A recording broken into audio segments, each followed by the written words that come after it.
Now it so happened that on the morning of that same day when the Prince of Pingaree suffered the loss of his priceless shoes, there chanced to pass along the road that wound beside the royal palace a poor charcoal burner named Nikobob, who was about to return to his home in the forest. Nikobob carried an axe and a bundle of torches over his shoulder, and he walked with his eyes to the ground, being deep in thought as to the strange manner in which the powerful King Gauze and his city had been conquered by a boy prince who had come from Pingaree. Suddenly, the charcoal burner espied a shoe lying upon the ground, just beyond the high wall of the palace and directly in his path.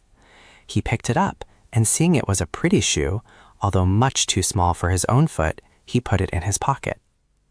Soon after, on turning a corner of the wall, Nikobob came to a dust heap, where, lying amidst a mass of rubbish, was another shoe, the meat to the one he had before found.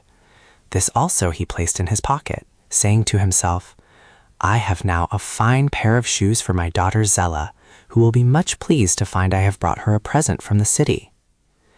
And while the charcoal burner turned into the forest and trudged along the path toward his home, Inga and Rinkitink were still searching for the missing shoes. Of course, they could not know that Nikobob had found them, nor did the honest man think he had taken anything more than a pair of cast-off shoes, which nobody wanted. Nikobob had several miles to travel through the forest before he could reach the little log cabin where his wife, as well as his little daughter Zella, awaited his return, but he was used to long walks and tramped along the path whistling cheerfully to beguile the time. Few people, as I said before, ever passed through the dark and tangled forests of Regos, except to go to the mines in the mountain beyond, for many dangerous creatures lurked in the wild jungles, and King Gauze never knew when he sent a messenger to the mines whether he would reach there safely or not. The charcoal burner, however, knew the wild forest well, and especially this part of it lying between the city and his home. It was the favorite haunt of the ferocious beast Choggenmugger, dreaded by every dweller in the island of Regos. Choggenmugger was so old that everyone thought it must have been there since the world was made, and each year of its life the huge scales that covered its body grew thicker and harder, and its jaws grew wider, and its teeth grew sharper, and its appetite grew more keen than ever. In former ages there had been many dragons in Regos, but Choggenmugger was so fond of dragons that he had eaten all of them long ago. There had also been great serpents and crocodiles in the forest marshes, but all had gone to feed the hunger of Choggenmugger. The people of Regos knew well there was no use opposing the great beast, so when one unfortunately met with it, he gave himself up for lost. All this Nikobob knew well, but fortune had always favored him in his journeys through the forest, and although he had at times met many savage beasts and fought them with his sharp axe, he had never to this day encountered the terrible Choggenmugger. Indeed, he was not thinking of the great beast at all as he walked along, but suddenly he heard a crashing of broken trees and felt a trembling of the earth and saw the immense jaws of Choggenmugger opening before him. Then Nikobob gave himself up for lost, and his heart almost ceased to beat. He believed there was no way of escape. No one ever dared oppose Choggenmugger. But Nikobob hated to die without showing the monster in some way that he was eaten only under protest. So he raised his axe and brought it down upon the red protruding tongue of the monster and cut it clean off. For a moment, the charcoal burner scarcely believed what his eyes saw, for he knew nothing of the pearls he carried in his pocket or the magic power they lent his arm. His success, however, encouraged him to strike again, and this time the huge scaly jaw of Choggenmugger was severed in twain, and the beast howled in terrified rage. Nikobob took off his coat to give himself more freedom of action, and then he earnestly renewed the attack. But now the axe seemed blunted by the hard scales, and made no impression upon them whatever. The creature advanced with glaring, wicked eyes, and Nikobob seized his coat under his arm and turned to flee. That was foolish, for Choggenmugger could run like the wind. In a moment, it overtook the charcoal burner and snapped its 4 rows of sharp teeth together.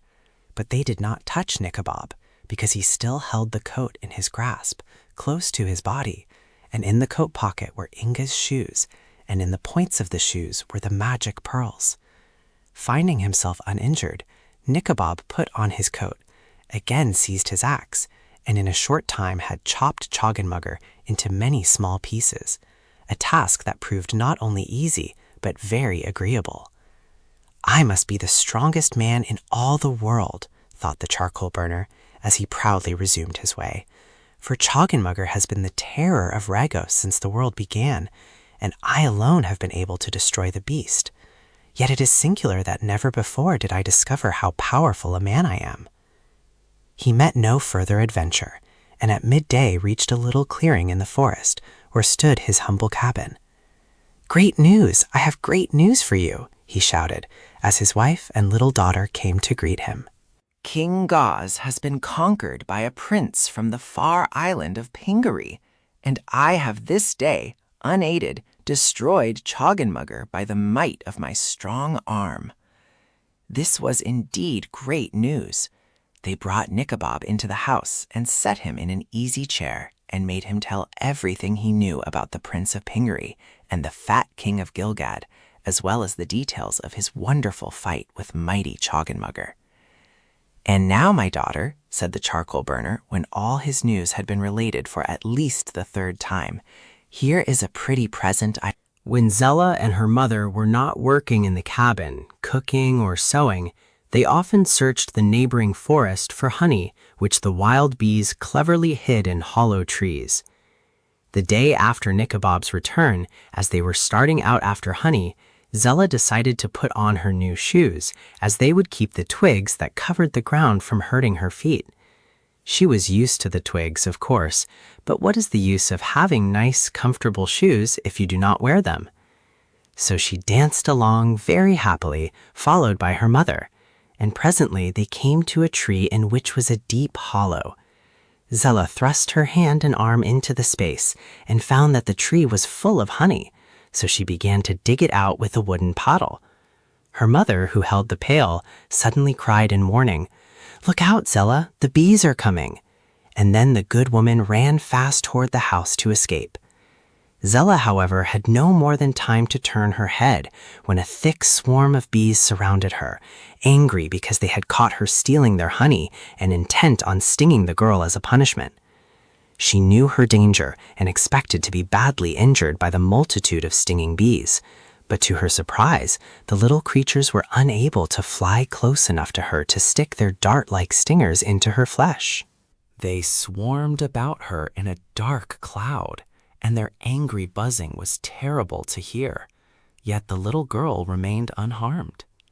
When she realized this, Zella was no longer afraid, but continued to ladle out the honey until she had secured all that was in the tree. Then she returned to the cabin, where her mother was weeping and bemoaning the fate of her darling child, and the good woman was greatly astonished to find Zella had escaped injury. Again they went to the woods to search for honey, and although the mother always ran away whenever the bees came near them, Zella paid no attention to the creatures, but kept at her work, so that before supper time came, the pails were again filled to overflowing with delicious honey.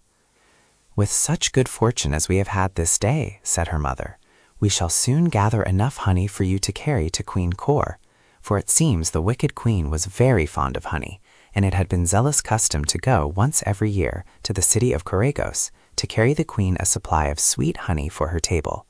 Usually she had but 1 pail. But now," said Zella, "I shall be able to carry 2 pailsfuls to the queen, who will, I am sure, give me a good price for it." "True," answered her mother, "and as the boy prince may take it into his head to conquer Koragos as well as Regos, I think it best for you to start on your journey to Queen Kor tomorrow morning." "Do you not agree with me, Nikobob?" she added, turning to her husband, the charcoal burner, who was eating his supper. "I agree with you," he replied. "If Zella must go to the city of Koragos, she may as well start tomorrow morning." The Cunning of Queen Kor.